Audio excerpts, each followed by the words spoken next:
నమస్తే. Welcome to Lakshmi film book. Global star Ram Charan, ఉపాసన దంపతులు కవల పిల్లలకు జన్మనిచ్చిన సంగతి తెలిసిందే. అయితే తాజాగా ఉపాసన తన డెలివరీకి ముందున్న టెన్షన్, పిల్లలు పుట్టిన తర్వాత ఎలాంటి సందడి నెలకొన్నది అన్న విషయాలను తెలియజేస్తూ ఓ వీడియోని షేర్ చేశారు. ఇది చూసినప్పుడల్లా హృదయం ఆనందంతో ఉప్పొంగుతుంది. అపోలో ఆస్పత్రి వైద్యులు, రామ్ చరణ్ ఫ్యాన్స్ ఇచ్చిన సపోర్ట్ మర్వలేనిది. మా కుటుంబంపై ప్రేమ చూపిన అందరికీ థ్యాంక్స్ అని ఉపాసన పేర్కొన్నారు.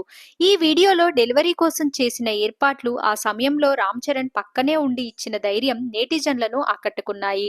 మెగాస్టార్ చిరంజీవి కూడా ఈ సందర్భాన్ని గుర్తు చేసుకుంటూ ఉపాసన ఇద్దరు బిడ్డలు చాలా ఆరోగ్యంగా ఉన్నారని తెలిపారు. ఇప్పటికే క్లీంకారా అనే కుమార్తె ఉన్న రామ్ చరణ్, ఉపాసన దంపతులు ఇప్పుడు ఒకేసారి ఇద్దరు వారసులు రావడంతో మెగా ఫ్యాన్స్ పండగ చేసుకుంటున్నారు. ఈ వీడియోలో ఆధ్యాత్మిక గురువులు, జ్యోతిష్యులు కూడా కనిపించడం విశేషం. ఇలాంటి మరిన్ని మూవీ అప్డేట్స్ కోసం మన ఛానల్ని సబ్స్క్రైబ్ చేయడం మర్చిపోకండి.